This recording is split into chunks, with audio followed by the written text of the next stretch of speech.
what about the quality of democracy in the US? What should the rest of the world make of it?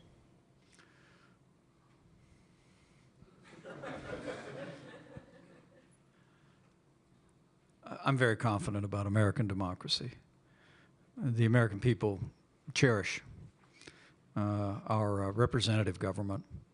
They cherish, and I believe you'll see celebrations next year all across the country in big cities and small towns, remembering the signing of a Declaration of Independence, the ideals enshrined there.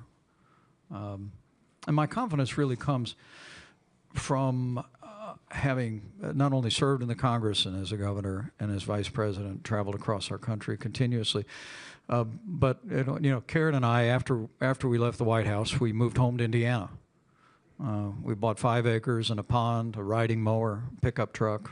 So we spent a lot of time traveling around the country, as well as just living in the heartland. And I have to tell you, there has not a day gone by traveling anywhere across the United States that I haven't been deeply humbled by having people come up to me on the right, on the left, everywhere in between, and express appreciation for our service, particularly on that fateful day. And it has reiterated to me the deep love the American people have for our Constitution.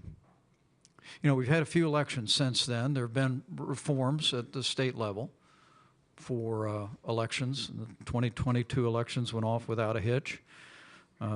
24 elections worked out just fine for the president. We just had midterm elections, less so, but without controversy. And I think you can be confident the American people are going to continue to demand that we live up to that ideal and that principle of representative democracy. I know there are going to be a lot of questions, so let me just ask you one more. You mentioned some points where you thought the UK was going wrong. We have the budget next week, where the Chancellor is expected to bring in a lot of tax rises and is grappling with the rising size of the state here. These are principles you've argued against all your life. Is this somewhere where you think the UK is going wrong?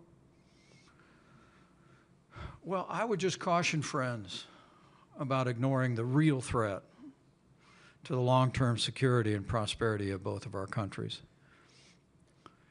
and that's public debt. And let me, before I have to say the U.S. is in a worse position than the UK on that. I was about to say, before I criticize my friends, when I arrived in Congress, our national debt was $3 or $4 trillion. It's $38 trillion today and rising. When I ran for president back in 2023, not so where you'd notice. But it was a rich experience. But I think only of the 8 candidates in that primary, not counting the one that won, only 2 of us were talking about the national debt. Only 2 of us were talking about the only real way to solve the national debt is with compassionate reforms of the entitlement programs that consume more than 80% of federal spending. Now, why did I open that up by saying the greatest threat to our security and prosperity? And the reason is, I think it was back in 2005, the chairman of the Joint Chiefs of Staff was testifying before a committee I served on in Congress. And he was asked, what's the greatest threat to America's national security? And then, 20 years ago, he said, the national debt. 2 years ago was the first time in American history that we spent more money on interest on our national debt than we did on our national defense. I would say to you, don't look to us as a good example. But I would urge friends across the pond here, maybe lead like Great Britain has done before. You know, a lot of times I say that good ideas sometimes follow the sun across the Atlantic. And I'm not just talking about the Beatles. But policies that echo and they come to the West and they impact. I would love to see the people of Great Britain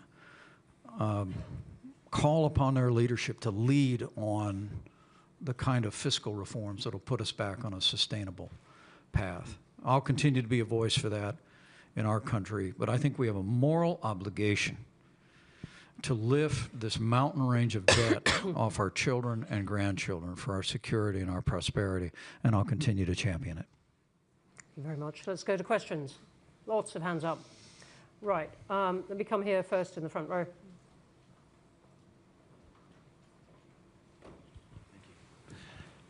Mr. Vice President, could you elucidate... Could you say who you are? Oh, I beg your pardon. Sam Kiley from The Independent. Mr. Vice President, could you elucidate a little bit more on the perception we certainly have here in the United Kingdom and Europe that internal democracy in the United States really is under threat? There's been attacks on the judiciary, the media, the Pentagon, the armed forces have been eviscerated of potential critics. And certainly as I come from the African continent, the kind of incipient coup is pretty obvious to some of us.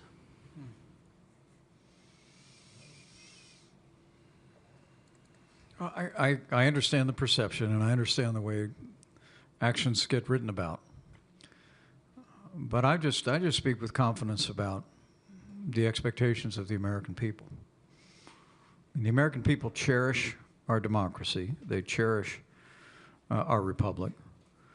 And I actually believe, you know, I've said many times, January 6th was a day of tragedy. But thanks to the heroes in uniform, the riot was quelled. And you witnessed Republican and Democrat members of the House and Senate reconvene the very same day to complete our work under the Constitution. So that day of tragedy became a triumph of freedom. And while, as I said, I still have my critics, even in my own party, on my actions that day, I believe the overwhelming majority of people in my party and across the country look to that day and are grateful to all of us. Now, the only heroes I saw that day were wearing uniforms. But the fact was that every member of the House and Senate, Republican and Democrat alike, reconvened the very same day and did their duty and did their work. Should be a source of great confidence. There's always, with changing administrations, there's always cross currents, and perceptions can vary. But I have great confidence in the expectations of the American people, and you should too. Okay, thank you. The woman right here towards the back, two in from the aisle. Thank you very much, Mr. Vice President.